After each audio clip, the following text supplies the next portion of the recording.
For 6 weeks, a single sheet of paper had turned our home into a silent battlefield, a DNA test stating my husband wasn't the father of our blue-eyed son. The silence in our house had a weight to it. It wasn't the peaceful quiet of a sleeping home. It was the heavy, oppressive silence of things left unsaid, of a chasm that had opened up between my husband, Mark, and me. It had been 6 weeks since the results came in, 6 weeks since my world had been ripped from its axis and set spinning in a cold, unfamiliar orbit. At the center of it all was our 4-year-old son, Leo, and a single sheet of paper that declared my husband was not his father. A lie. A vicious, impossible lie, but one that Mark had chosen to believe. It had all started with Leo's eyes. Mark and I both have deep, dark brown eyes, the kind that can look almost black in the right light. Leo, however, was born with eyes the color of a summer sky. Startling, brilliant blue. From the moment he was born, my mother-in-law, Brenda, had made it her personal mission to comment on them. At first, it was couched in faux wonder. "Oh, what a surprise! Where did those baby blues come from?" She'd coo, her eyes darting to me with a saccharine smile that never quite reached them. I'd explain recessive genes, pulling up half-remembered facts from high school biology, pointing out that my own grandmother had blue eyes. Brenda would just nod slowly, a look of profound, pitying doubt on her face. Over the years, her comments grew less subtle. They became little poisoned darts, fired when Mark was within earshot. "It's just so unusual, isn't it?" she'd muse aloud while watching Leo play. "You read about these things. Switched at birth, you know." Mark would laugh it off, but I could see the seed she was planting taking root in the fertile ground of his insecurities. Brenda had always been a master manipulator, weaving a narrative where she was the long-suffering matriarch and I was the interloper, who was never quite good enough for her perfect son. She'd rearrange my kitchen cupboards when she visited, just to make them more logical, and buy Mark clothes 2 sizes too small, sighing that he'd let himself go since we got married. The eyes were just her latest and most effective weapon. The breaking point came at Leo's 4th birthday party. The house was full of family, balloons bobbed against the ceiling, and Leo was tearing into a mountain of presents. Brenda, holding a glass of wine, raised it for a toast. "To my beautiful grandson, Leo," she said, her voice carrying across the room. "May he grow up to be as kind and honest as his father, whoever that may be." The record-scratch silence was deafening. A few people tittered nervously, thinking it was a joke in poor taste. But I saw the look on Mark's face. The blood had drained from it, replaced by a dark flush of humiliation and rage. That night, after everyone had left and Leo was asleep in his bed, surrounded by new toys, the fight I had been dreading for 4 years finally happened. "We need to do a test," he said, his voice flat and devoid of emotion. "I need to know Sarah. I need to shut her up for good." But it wasn't about shutting his mother up. I could hear it in his voice. It was about shutting up the tiny, insidious voice in his own head that Brenda had so carefully cultivated. I was horrified. I was devastated. "You can't be serious, Mark. You're questioning our son? You're questioning me?" I screamed, I cried, I begged. I pointed out his own insecurities, his inability to ever stand up to his mother. Nothing worked. The doubt had burrowed too deep. He saw my refusal not as the righteous indignation of a faithful wife, but as the panicked defense of a guilty one. To save what was left of our marriage, to prove the lie for what it was, I finally, brokenly, agreed. The home DNA kit arrived a week later. The process was sterile and humiliating, swabbing the inside of my own cheek, then Leo's, and finally, a stone-faced Mark. The entire time, Brenda was there, hovering under the guise of moral support. She watched every step with the intensity of a hawk, her face a mask of concerned solemnity. "It's for the best," she kept murmuring, patting Mark's arm. "Clarity is always for the best." When we were done, sealing the swabs in their respective envelopes, she swooped in. "Oh, let me mail this for you," she said, snatching the prepaid mailer off the counter before I could react. "I'm going right past the post office. No sense in you two making a special trip." I opened my mouth to protest, a cold knot of dread tightening in my stomach. It felt wrong. But Mark just nodded, exhausted. "Thanks, Mom." And just like that, the evidence of our family's future was in her hands. 2 excruciating weeks later, the email arrived. I was in the kitchen making Leo a sandwich when I heard Mark's sharp intake of breath from the study. I walked in to find him staring at his computer screen, his face ashen. He didn't look at me. He just slowly turned the monitor so I could see it.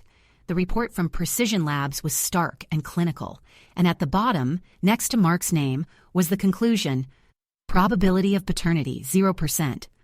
The world tilted. The air left my lungs. "No," I whispered. "No, that's not possible. It's a mistake. It has to be a mistake." Mark finally looked at me, and the love I was used to seeing in his eyes was gone. It was replaced by a look of such profound betrayal and pain that it felt like a physical blow. "A mistake, Sarah?" he asked, his voice a low, dangerous growl. "Or a lie you've been telling for 5 years?"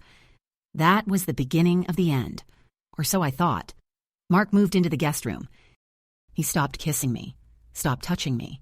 He was still a father to Leo, but there was a new, heartbreaking distance in his interactions. He'd watch Leo play, a complex expression of love and confusion warring on his face. He was a ghost in our home, and Brenda was the ghost keeper. She was over constantly bringing Mark home-cooked meals he barely touched, speaking to me in hushed, pitying tones, and telling me she was praying for me. The gaslighting was so complete, so suffocating, that I started to question my own sanity. I knew Mark was Leo's father. I had never been with anyone else. It was a biological, emotional, spiritual certainty. But how do you fight a piece of paper? How do you fight a scientific fact? I spent my nights endlessly scrolling through the lab's website, looking for any loophole, any report of errors, anything. I found nothing. Precision Labs had a sterling reputation. I was trapped. Mark had already started talking about lawyers, about custody arrangements. The life I had built was crumbling into dust around me. Tonight was another one of those nights. Leo was fast asleep, dreaming his innocent dreams, oblivious to the storm raging around him. Mark was out, probably at his mother's, being counseled. I was sitting on the living room floor staring at a photo album, tears tracking silently down my face.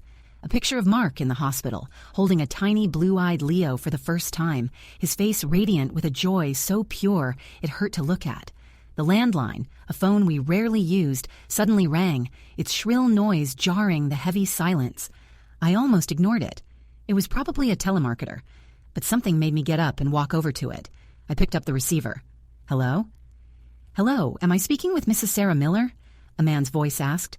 It was professional, a little hesitant. "Yes, this is she," I said, my voice hoarse from crying.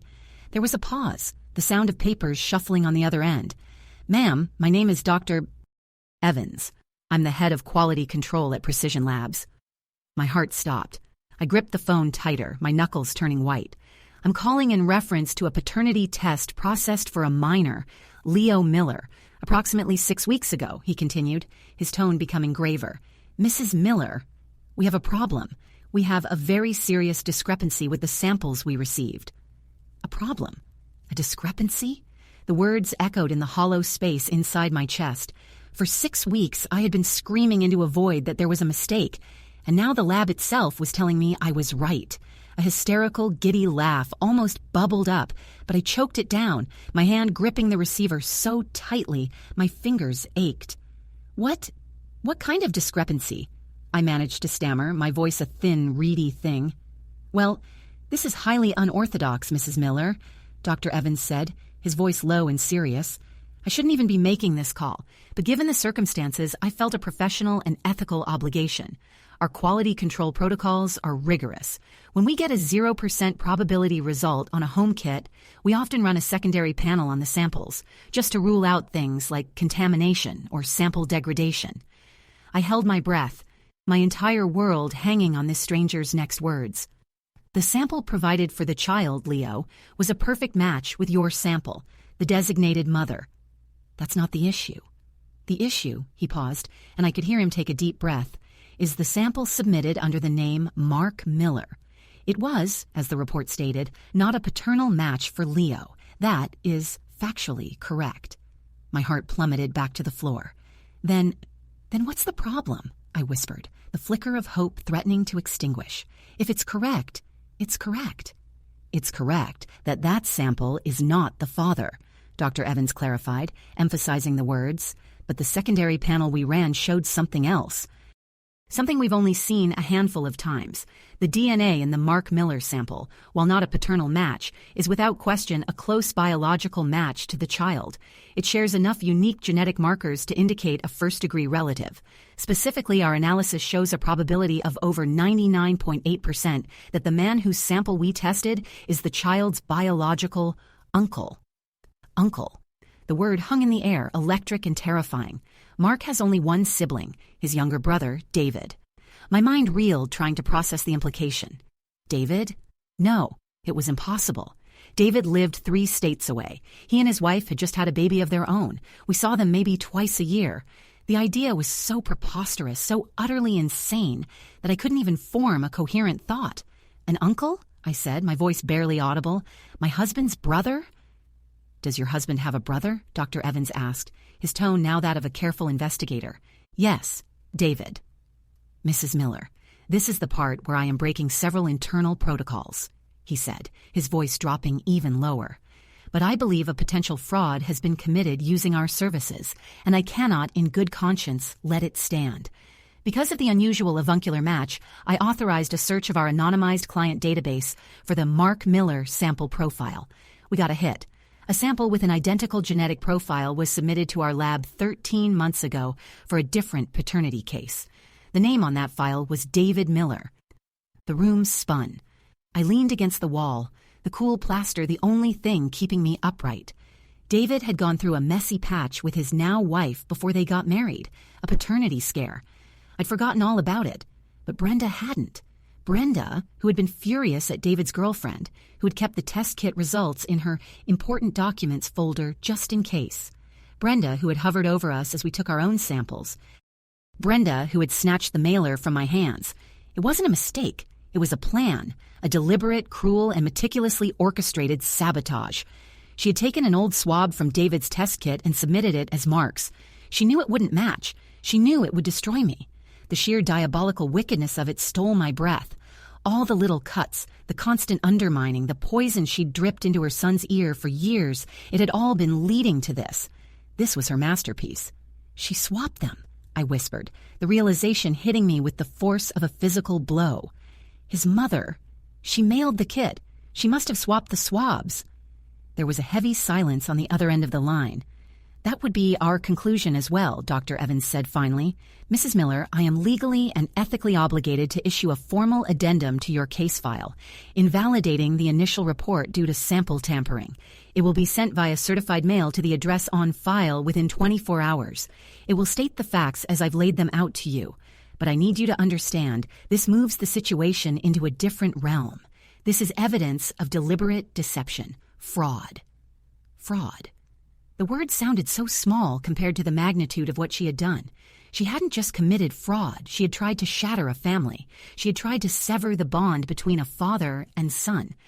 Before the official documents go out, Dr. Evans continued, pulling me from my spiraling rage, I am going to email you a preliminary, password-protected copy of my full findings. You should have it within the minute. My hope is that it will give you some time to prepare for whatever comes next. Thank you, I breathed, the words feeling inadequate. Thank you so much. We hung up, and the oppressive silence of the house rushed back in, but this time it was different. It was the quiet before a storm. My storm. My phone buzzed on the coffee table, the email, the proof. The truth that would either save my marriage or burn everything to the ground. I stared at the screen, my entire body trembling with a cocktail of terror and righteous fury. I could hear every beat of my own heart, a frantic drum against my ribs. Then I heard another sound, the sound of a key in the front door lock. It turned slowly, and the door opened. Mark was home. He walked into the living room, his shoulders slumped, his face a haggard mask of misery I knew so well. He didn't look at the photo album on the floor or the tear tracks on my face. He just looked through me, his eyes cold and distant. He stopped a few feet away from me, the chasm between us wider than ever. Sarah, he said, his voice flat and dead. I just came from my mother's. We need to talk about custody. Custody. The word dropped into the silent room like a stone into a deep well. For a moment, all I could hear was the ringing in my ears.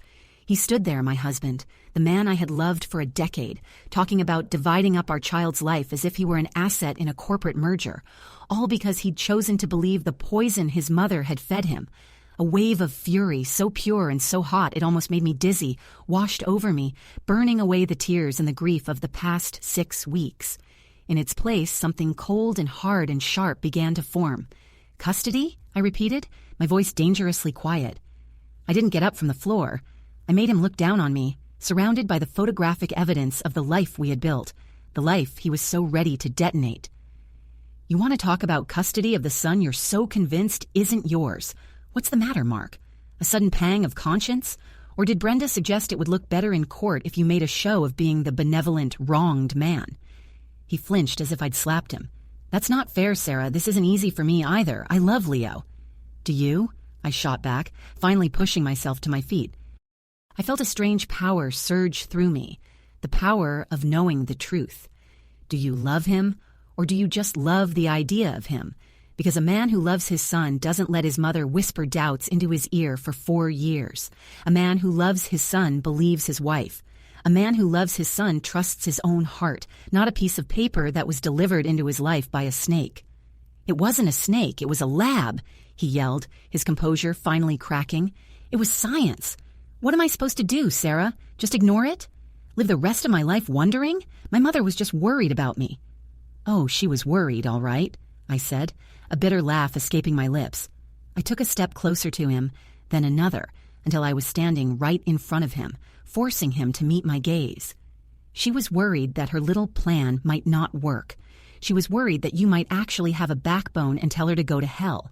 She was worried that our family would be happy without her constantly pulling the strings. Your mother isn't worried about you, Mark. She is a saboteur." "Stop it," he said, his voice dropping to a low growl.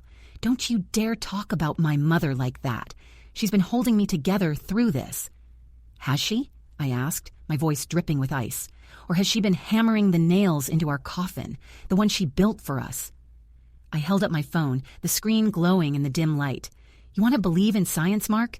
Let's believe in science. I just forwarded you an email. Open it." He stared at my phone, then warily pulled his own from his pocket. His brow furrowed in confusion as he read the subject line. "Dr. Evans, Precision Labs. What is this? Are you trying to tell me you paid someone off?" The accusation was so vile, so perfectly in line with Brenda's narrative of me as some kind of conniving Jezebel, that I almost welcomed it. It was going to make the truth taste that much sweeter. "Just read it, Mark. Read it slowly. And if you have any trouble, I'll help you with the big words." I watched his face as he read. I saw the flicker of smug confirmation as he skimmed the first part, the part that confirmed the sample labeled Mark Miller was a 0% match. He looked up at me, a flash of "I told you so" in his eyes. "See, Sarah? It says."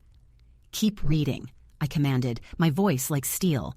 "Read the part about the secondary panel. Read about the avuncular match. Read about the 99.8% probability that the sample you submitted belongs to Leo's uncle."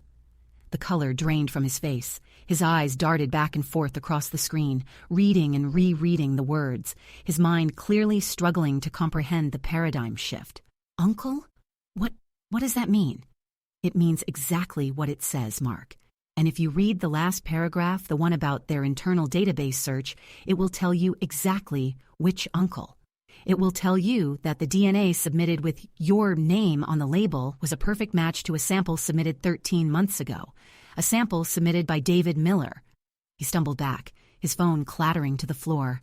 He looked at me, his eyes wide with a dawning, panicked horror. "David? No, that's insane. How could..." The pieces were there, scattered in his mind, and I was going to force him to put them together. "How, Mark? Let's think. Who was there when we took the samples? Who was hovering, watching our every move? Who snatched the mailer off the counter before I could even touch it, insisting she mail it for us?" I let the questions hang in the air, each one a hammer blow against the foundation of lies he had been living on. He shook his head, a desperate, pleading motion. "No, she wouldn't. My mother would never do that." "Wouldn't she?"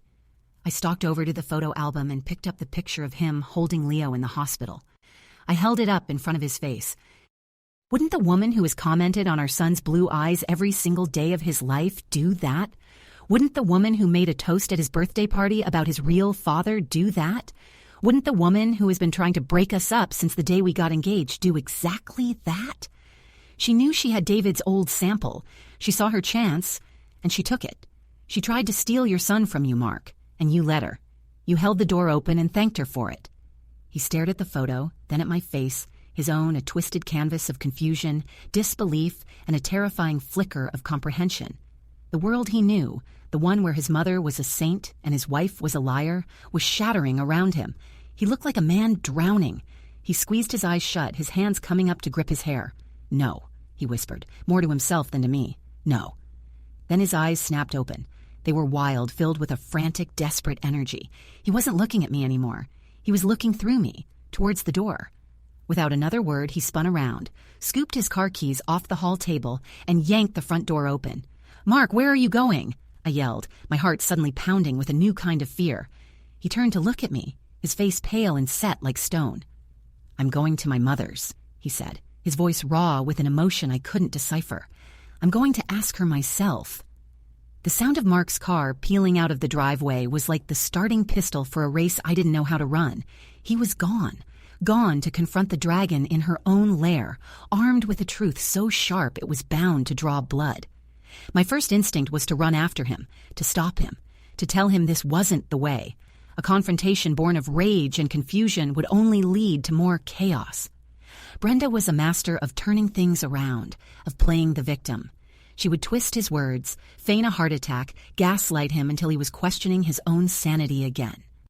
He was walking into a trap, and a part of me, the part that still loved the man I married, was terrified for him. But another part of me, the part that had been forged in the fire of the last 6 weeks, stood its ground. This wasn't my battle to fight for him. He had chosen to disbelieve me, to trust his mother over his wife. He had created this mess with his own weakness. Now he had to be the one to clean it up. He needed to hear it from her lips. He needed to see the ugliness for himself, without me there to filter it or to blame. This was his moment of reckoning, and whatever the outcome, it would be his alone. I locked the door, my hand trembling slightly. The house was quiet again, but the silence had changed once more. It was no longer heavy and oppressive. It was tense, electric, like the air before a lightning strike. I walked back into the living room and sank onto the sofa, my body feeling boneless and exhausted. I looked at the email from Dr. Evans still glowing on my phone. The truth. It was a powerful, beautiful, terrifying thing. For weeks, I had been drowning, and now I had a lifeline. But what if Mark refused to grab it? What if Brenda managed to convince him that this, too, was some elaborate lie I had constructed? The minutes stretched into an eternity. I tried to distract myself. I tidied up the toys Leo had left scattered on the rug, their bright, cheerful colors a stark contrast to the darkness in my heart. I went into his room and watched him sleep, his small chest rising and falling in a steady rhythm. His face, so peaceful in the soft glow of his nightlight, was a perfect blend of mine and Mark's, a living testament to a truth that no piece of paper could ever deny. His eyes, hidden beneath his lids, were the very shade of blue that had started this whole nightmare. I gently brushed a stray curl from his forehead and felt a surge of protective love so fierce it made my throat ache. This was who mattered. Whatever happened with Mark, I would protect this boy with my last breath. My phone buzzed and I jumped, snatching it up. It was a text from my sister. "You okay? Haven't heard from you." I typed back a quick, non-committal reply. "Long night. I'll call you tomorrow." I couldn't bring myself to tell anyone what was happening. Not yet. The story felt too raw, too fragile, as if speaking it aloud might somehow break it. An hour passed, then another. The grandfather clock in the hall chimed midnight. Still nothing from Mark. My anger began to curdle into a thick, cold anxiety. What was happening over there? Was he okay? Had Brenda collapsed, feigning some medical emergency to gain his sympathy? Had she confessed? Had she denied it? My mind raced, creating 1,000 different scenarios, each one worse than the last. I imagined Mark sitting in her chintz-covered living room, the official lab report in one hand, the email from Dr. Evans in the other, while Brenda wept and swore on her life that I had set her up, that I was the evil one trying to tear her family apart. And I imagined Mark, his resolve crumbling under the weight of a lifetime of maternal manipulation, starting to believe her. Just as I was about to give in and call him, my phone finally lit up with his name. I answered on the first ring, my heart hammering against my ribs. Mark? Silence. All I could hear was his ragged breathing and a strange, muffled sound in the background. Mark, are you there? What's happening? Did you talk to her? Sarah, he said, and his voice was a wreck. It was hollowed out, broken. Sarah, you need to come over here. Come over there. Why? What's going on? My anxiety spiked. Something was wrong, terribly wrong. Just, please, he begged, his voice cracking. My mom, she needs to talk to you, and David is here. David? What was his brother doing there at this hour? The cold knot of dread in my stomach tightened into a ball of ice. This wasn't right. Brenda wouldn't want me there. She would want me as far away as possible, for her to need to talk to me, for David to be there. It felt like an ambush. It felt like the board was being reset for a new, more dangerous game. Mark, I don't think that's a good idea, I said, trying to keep my voice steady. You and I can talk when you get home. No, he said, a frantic edge to his voice. No, you don't understand. She told me everything. You were right, about all of it. He let out a sound that was half sob, half laugh. God, Sarah, you were so right. But there's more. There's something else. Something I didn't know. Something you need to hear from her. More? What more could there possibly be? She had already committed the ultimate betrayal. She had tried to destroy our family with a lie. What could be worse than that? A part of me screamed to stay home, to lock the doors and wait for the official documents from the lab, to handle this through lawyers and mediators, to keep myself safe from her poison. But the raw desperation in my husband's voice, the sound of his entire world collapsing through the phone line, reached past my anger and my fear. He needed me, and despite everything, I wasn't ready to let him face this alone. I'm on my way, I said, my voice resigned. I called my neighbor, a kind retired woman who adored Leo, and asked if she could sit in the house while he slept, a request she agreed to without question. The 10-minute drive to Brenda's house felt like a journey to another planet. The familiar suburban streets seemed alien and menacing in the dead of night. When I pulled up, I saw Mark's car parked haphazardly on the curb. Another car, one I recognized as David's, was in the driveway. All the lights in the house were on, blazing against the darkness. I took a deep breath and walked up the pristine pathway to the front door. It was slightly ajar. I pushed it open and stepped inside. The scene in the living room stopped me cold. Mark was slumped in an armchair, his face buried in his hands.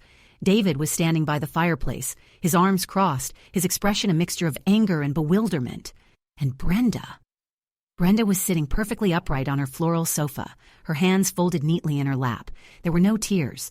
Her face was a pale, emotionless mask, but her eyes, when they met mine, were glittering with a cold, triumphant fire that made my blood run cold. Sarah, she said, her voice smooth as glass, thank you for coming. I'm so glad we can all be here together, because my son has accused me of something terrible. He thinks I swapped his DNA sample to make him believe Leo wasn't his. She paused, letting the silence hang in the air. And he's right. I did. Her confession hung in the air, a stunning, bare-faced admission of guilt.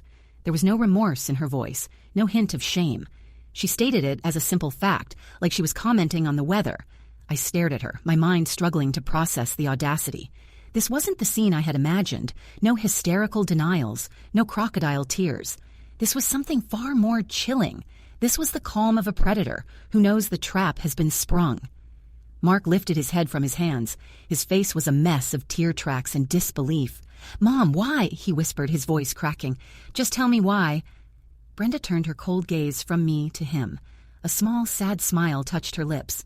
"Oh, Mark, my sweet, naive boy. You always want the simple answer, don't you? You think this is just about me not liking Sarah? You think I would go to all this trouble over some petty grievance?" She shook her head slowly, a gesture of profound pity. "This was never about Sarah.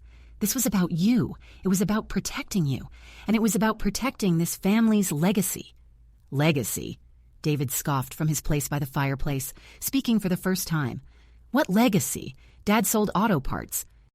We're not the Rockefellers. What are you talking about?" Brenda ignored him, her eyes still locked on Mark. "I did what I did for a very good reason," she continued, her voice taking on a sermon-like quality.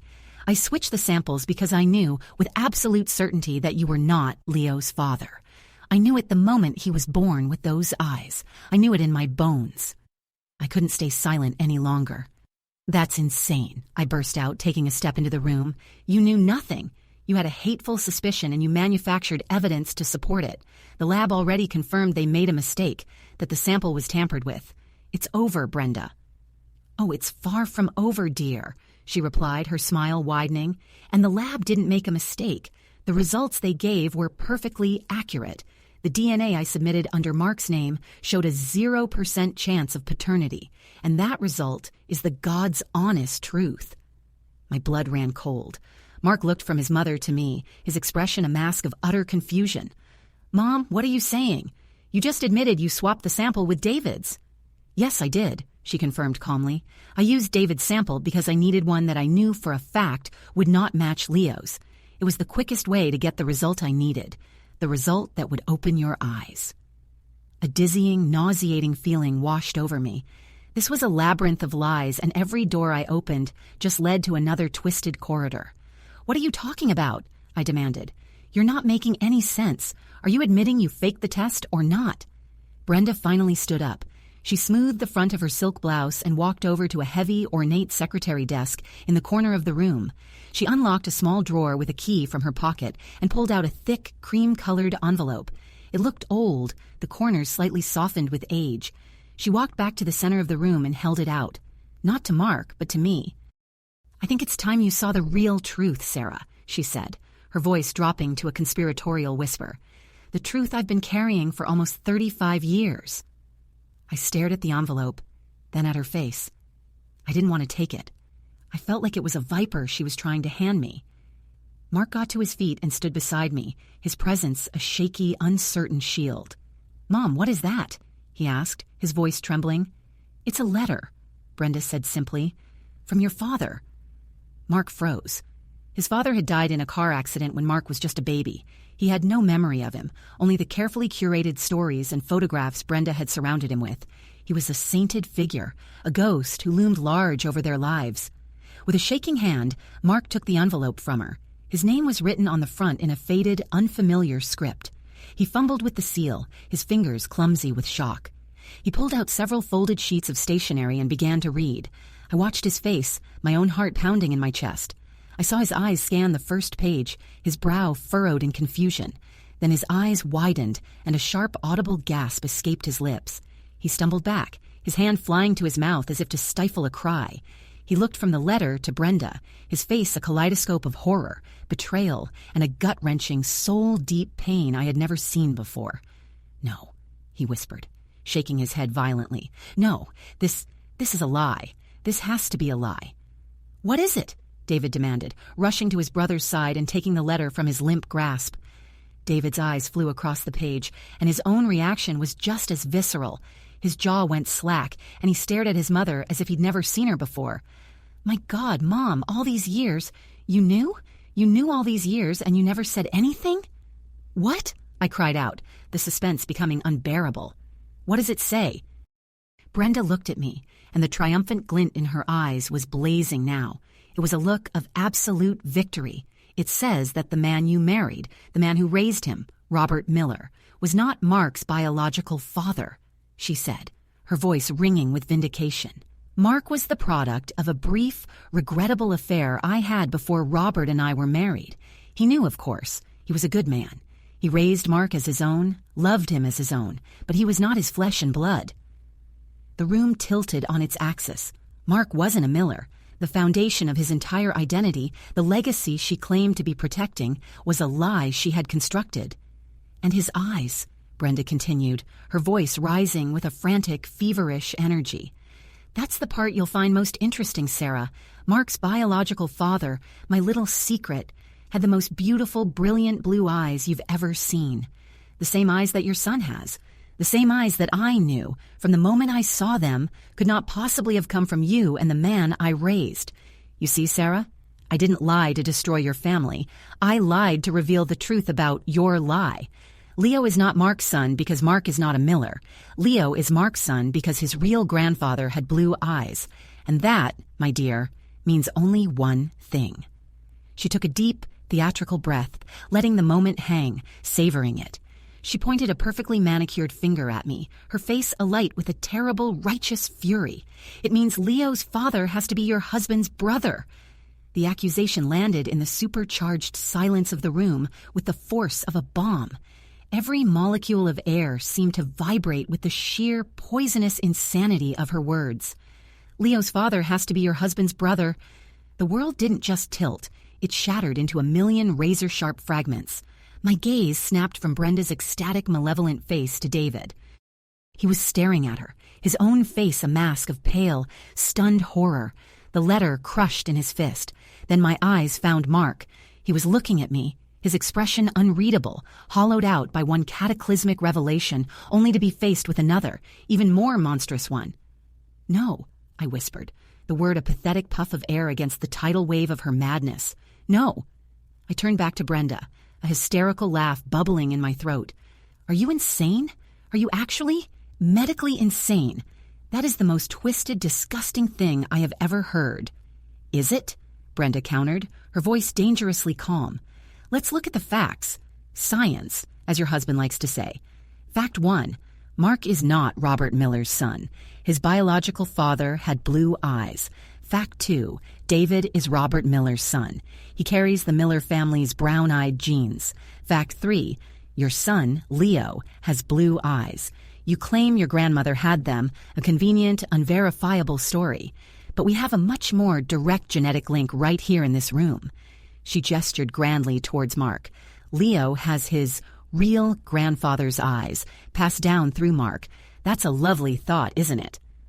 Her logic was a funhouse mirror, distorting reality into a grotesque caricature, but it was constructed with a terrifying internal consistency. She had built a narrative so intricate, so layered with truth and lies, that untangling it felt impossible. "That's not how genetics works," I shouted, my voice raw with desperation. "Recessive genes are real. My grandmother did have blue eyes. This is a fairy tale you've invented to justify what you did." "It's not a fairy tale," Mark said, his voice flat and dead. He had lowered his gaze to the floor, refusing to look at me, refusing to look at his brother. "It makes sense." I felt like he had punched me in the stomach. "What, Mark? No, listen to yourself. Listen to her. She is a liar. She built your entire life on a lie, and now she's building another one to cover her tracks." "Am I, Mark?" Brenda cooed, stepping towards him, placing a gentle hand on his arm. "Or am I the only one who has ever told you the truth?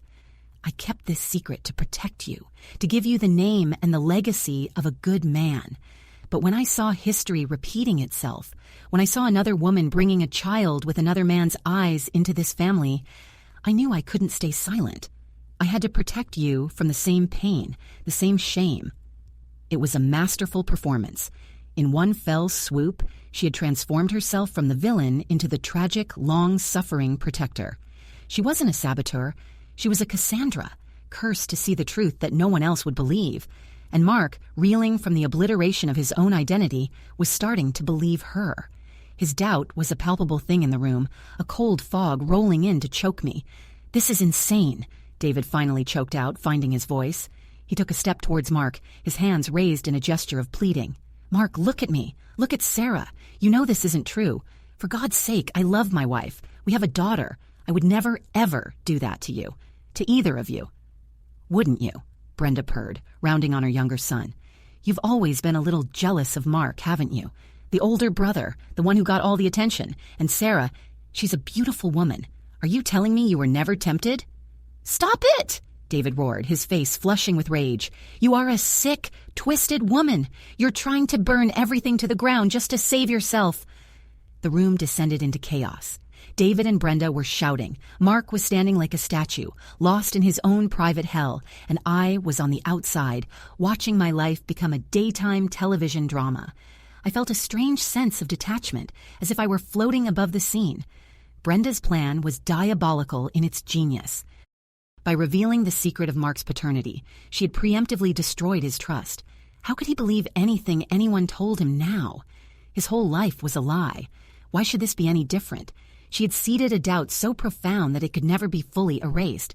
Even if a new DNA test proved he was Leo's father, would he ever truly believe it? Would he look at his son's blue eyes and not hear his mother's poisonous whisper in the back of his mind? I had to get out. I had to get away from her, from the suffocating toxicity of that house. I turned to Mark. "Mark," I said, my voice low and urgent. "Come home, please, let's get out of here. We can talk about this, just the two of us. We can do another test, a real one at a hospital. We can fix this." He didn't move. He didn't even look at me. He just stared at the floor, at the space between his feet, as if the answers to the universe were written there. "He can't go with you, Sarah," Brenda said, her voice dropping the theatricality and becoming hard as granite. "Not until you tell him the truth." "I have told him the truth," I screamed, the last of my composure shattering. "I have told him nothing but the truth. Leo is his son. He is his son." "Is he?" she shot back. "Then why don't you prove it?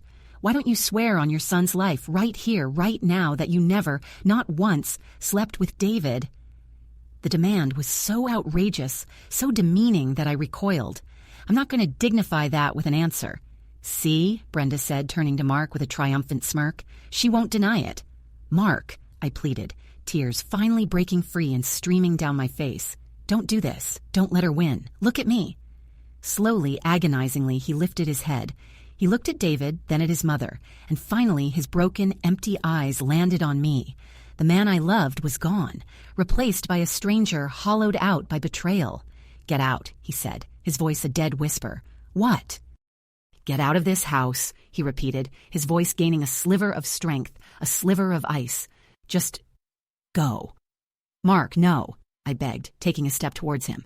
"I said go," he roared, the sound ripping from his chest, raw and full of pain. He pointed a shaking finger at the door. "Get out and don't come back until you're ready to leave my brother alone and sign whatever custody papers my lawyer draws up." The words hit me, each one a physical blow. My brother. In the space of an hour, he had chosen his side. He had chosen the lie. He had chosen her. The fight drained out of me, replaced by a vast, cold emptiness.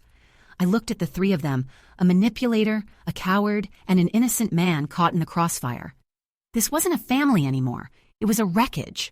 Without another word, I turned and walked out the door, into the cold night air. I didn't look back. I got in my car and drove, the tears blurring the streetlights into long, weeping streaks of light. I drove home to my son, my beautiful, innocent son who was sleeping soundly, unaware that his world had been set on fire. I let myself into the quiet house, thanked my neighbor, and went straight to Leo's room. I sat on the floor beside his bed, listening to him breathe, trying to absorb some of his peace. My phone buzzed in my pocket. I ignored it. It buzzed again and again. Finally, I pulled it out, expecting to see Mark's name, a text of either rage or regret.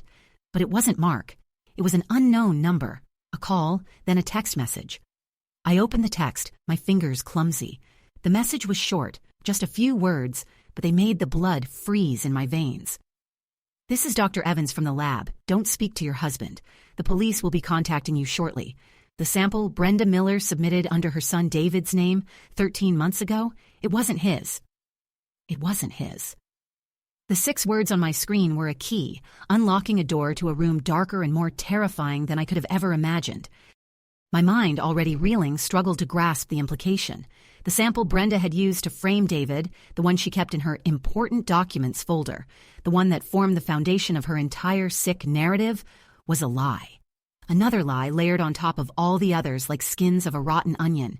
The entire elaborate drama I had just witnessed, Mark's shattered identity, his accusation against his own brother, it was all built on a fraudulent piece of evidence.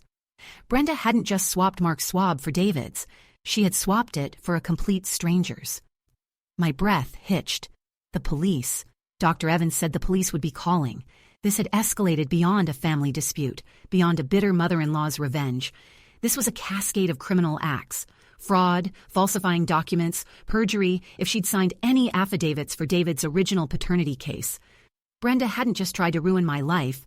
She'd played with the integrity of a legal and scientific process, involving multiple families with a callousness that was truly sociopathic.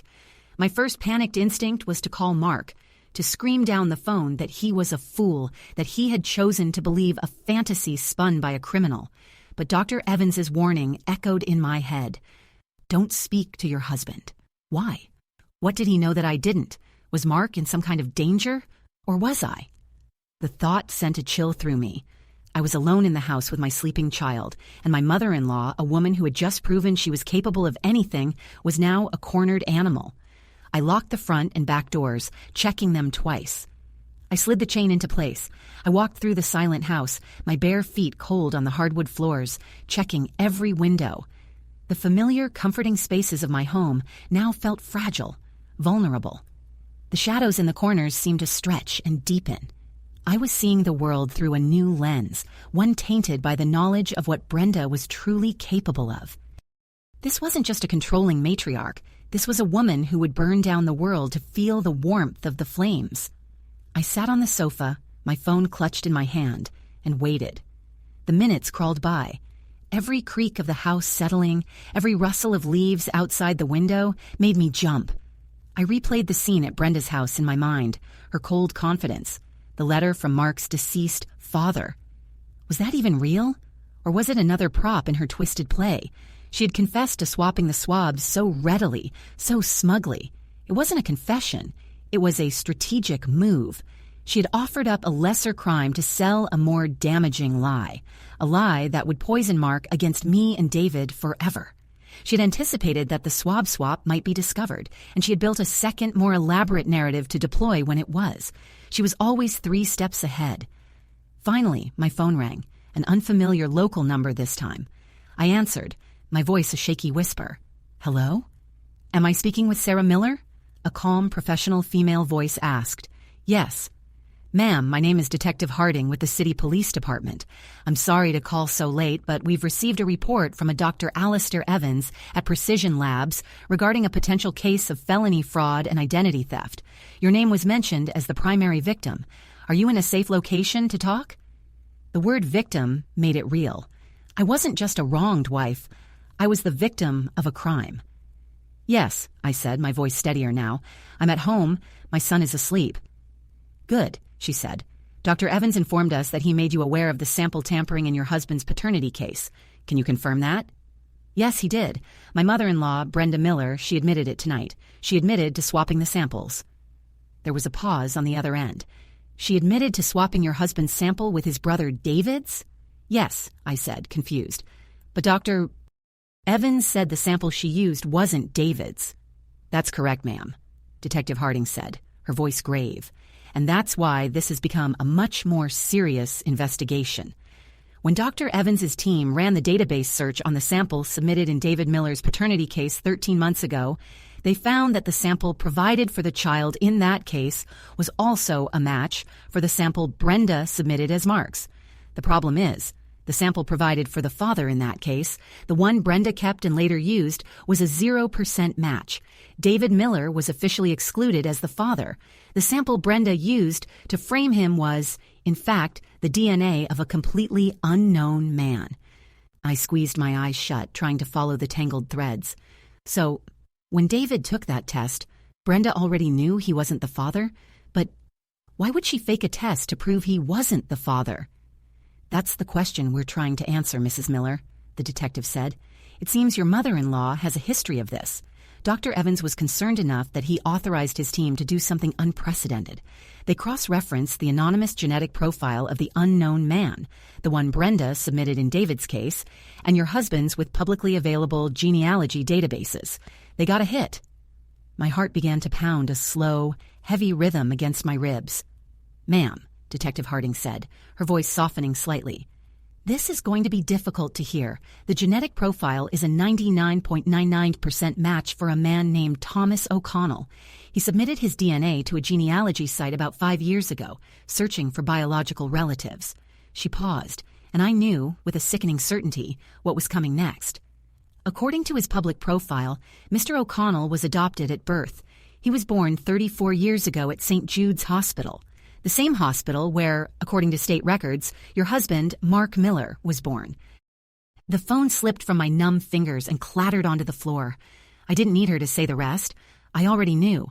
The letter, the story about the affair, the blue eyes. It was all a lie, a fabrication to hide a truth so monstrous, so fundamentally wrong that it defied comprehension. Brenda didn't have an affair. Mark wasn't the product of a secret romance. He was the product of a secret crime. My baby. My sweet, innocent Mark, the man I married had been stolen. Stolen from his birth mother at the hospital and raised by the woman who took him. The blue eyes that had caused so much pain, Leo's beautiful blue eyes, weren't from some secret lover. They were from Mark's real family, a family he never knew he had, a family Brenda had spent a lifetime hiding him from. This whole nightmare, the DNA test, the lies, the attempt to frame David. It wasn't just about controlling her son or getting rid of me. It was a desperate, frantic attempt to protect her original, unforgivable secret. She saw Leo's blue eyes and panicked. It was the ghost of her crime, resurfacing a generation later. She couldn't risk anyone asking questions, looking into genealogies, digging into the past. So she created chaos. She tried to sever Mark from his own son, to make him believe the child wasn't his, so he would never see the truth staring back at him in those brilliant blue eyes. The world swam before my eyes. I felt a scream building in my chest, a primal howl of rage and grief for my husband, for the life he'd lost, for the lies he'd been fed, for the man he should have been. The front door handle rattled. I froze, my blood turning to ice. A key slid into the lock. Mark. He was home. He was walking back into this house, his mind poisoned, his heart broken, believing he was the son of a stranger, betrayed by his wife and brother, completely oblivious to the fact that he was the biggest victim of all. The door swung open, and he stood there in the entryway, silhouetted against the porch light. He looked lost, broken, a ghost in his own life. And in that moment, I knew I couldn't tell him, not like this. The truth was a weapon, and in his fragile state, it would destroy him. But how could I not? What was I supposed to do? He took a shuffling step inside, his eyes finding mine in the dim light. "Sarah," he whispered, his voice hoarse. "My mother. She told me something else after you left. She told me she has proof." "Proof?" I echoed, my voice barely a whisper. My mind raced, trying to anticipate the next chess move in Brenda's psychotic game. What other fabricated evidence could she possibly have? What new lie had she armed him with? I pushed myself up from the sofa, my body moving on autopilot, the detective's words still echoing in the silent, terrifying spaces of my mind. The man standing in my doorway wasn't just my husband. He was a missing person, a lifetime victim of a crime so profound it had shaped every aspect of his existence. "She has pictures," Mark said, his voice hollow as he stepped further into the house, letting the door click shut behind him. He wasn't looking at me, but through me, his eyes fixed on some distant, horrifying memory. From before I was born. Pictures of her and my father, Robert. He finally lifted his gaze to mine, his eyes swimming with a desperate, agonizing confusion. She showed me pictures of them together, happy. There was no other man, Sarah. The letter, the affair, she made it all up. She said she did it to protect me from you, to show me how easily a woman could lie about a child's paternity. She said she knew Leo was mine, but she wanted to break my trust in you for good, so I would see you for what she thinks you are. It was breathtaking, the sheer labyrinthine complexity of her lies. She had built a lie, then confessed to it, only to replace it with another, more insidious one that painted her as a righteous, if misguided, protector, and me as the ultimate villain. She was throwing so much mud that she knew some of it had to stick, leaving him so disoriented he wouldn't know which way was up. She had confessed and recanted in the same breath, leaving him with the one truth she wanted him to believe, that I, his wife, was the real enemy. "Mark?" I said, my voice shaking with the monumental weight of the real truth. "Mark, you need to sit down." "I don't want to sit down," he snapped, his voice cracking with pain. "I want to understand. I just spent the last hour watching my mother and my brother almost kill each other, all because of a lie she told to hurt you, and I believed it. I stood there, and I believed it." He took a ragged breath, the first glimmer of his old self, of the man I loved, breaking through the fog of manipulation. I looked at David, and I believed her, and now I don't know what to believe. This was it. This was the moment. The police, Dr. Evans, they could handle the crime. But this, the man standing in front of me, this was my responsibility. I walked over to him, closing the distance between us, and gently took his hands. They were ice cold. "Mark, you're right not to believe her," I said, my voice low and steady, forcing him to meet my eyes. But you're wrong about what the lie is. The biggest lie wasn't about an affair. It wasn't about me or David. It was about you. I told him everything. I started with Dr. Evans's final call, the words tumbling out of me in a torrent. I told him about the sample Brenda had used not being David's. I told him about the genealogy database, about the man named Thomas O'Connell, about the hospital, the shared birthday. I watched his face as the pieces of his life were dismantled one by one, the carefully constructed reality he had known replaced by a truth so staggering it was almost unbelievable. He didn't speak. He just listened, his eyes wide, the color draining from his face until he was ashen. When I finished, the silence in the room was absolute. It felt like the silence after the world ends. Mark slowly sank into an armchair, his body deflating as if the strings holding him up had been cut. He stared into space, his mind clearly grappling with the enormity of what I had just told him. So, my whole life, he whispered, his voice raspy with shock. My father, my name. It was all a lie to cover up a crime. I finished softly, kneeling in front of him. She stole you, Mark. And when Leo was born with your real family's eyes, she panicked. She did all of this, set all of this in motion to stop you from ever discovering the truth. The sound of a car pulling up outside made us both jump. Then another. Red and blue lights flashed silently through the living room windows, painting the walls in pulsing, frantic colors. That's them, I said. That's the police. The confrontation at Brenda's house was swift and clinical. With the evidence from the lab and my testimony, the police had more than enough for a warrant. They found the file in her desk, not just with David's falsified report, but with a trove of documents related to Mark's birth, including a forged birth certificate. Robert Miller, it turned out, was sterile. A fact Brenda had hidden from everyone, including him. They had been trying to adopt when she came home one day with a baby she claimed was the result of a one-night stand. A story a heartbroken and desperate Robert chose to believe. The man in the photos Mark saw wasn't some secret lover. It was a cousin Brenda had passed off as proof of a fake story to counter her other fake story. It was lies all the way down. Brenda didn't confess. She didn't rage. She simply shut down, a cold, empty vessel whose intricate world had finally collapsed. She was arrested and charged with a litany of crimes, including kidnapping, fraud, and falsifying legal documents. David, cleared of any wrongdoing, stood by his wife, his own family reeling but intact. His relationship with Mark was shattered, perhaps irrevocably, a casualty of his mother's war. For Mark and me, the weeks that followed were a fragile, painful reconstruction. There was no magic moment of forgiveness. There was just the slow, arduous work of rebuilding from the rubble. He had to mourn a father he'd never really had and grapple with an identity that had been stolen from him. We went to therapy, both together and separately.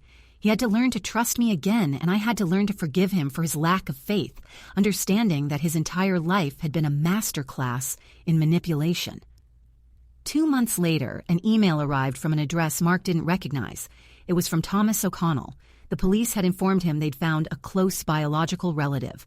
Cautiously, Mark had agreed they could share his contact information. After weeks of hesitant emails, they arranged to meet. I watched from a distance as my husband walked across a park and shook hands with a man who had his same smile, his same build, and, most startlingly, his same brilliant blue eyes. I saw them talk for hours, a lifetime of questions and answers passing between two brothers who had been separated by a cruel twist of fate. Through Thomas, Mark found his birth mother, a woman who had spent 34 years grieving the son she was told had died at birth. He found grandparents, aunts, uncles, and cousins. He found an entire family that had been waiting for him, a hole in their lives that he was meant to fill. It was beautiful and heartbreaking all at once. Tonight our house is quiet again, but it's a peaceful, settled silence. I'm sitting on the living room floor, not crying over old photographs, but putting new ones into an album. There's a picture of Leo on the shoulders of his Uncle Thomas. There's a picture of Mark standing between his two mothers, the one who gave him life and the wife who helped give it back to him, a tentative, hopeful smile on his face. Leo is asleep upstairs, his blue eyes no longer a source of pain, but a symbol of resilience, a beacon that guided his father back home. Mark comes and sits beside me, wrapping his arm around my shoulders. He points to a picture of the two of us taken last week. "That's a good one," he says softly. "We look happy. I reply, leaning my head against his shoulder. We are, he says, his voice thick with an emotion that no longer needs words. We found our way back. The lies almost destroyed us. They almost tore a father from his son and erased a family's history. But in the end, the truth, however painful, didn't burn us down. It burned away the poison, and from the ashes we were finally free to build something real.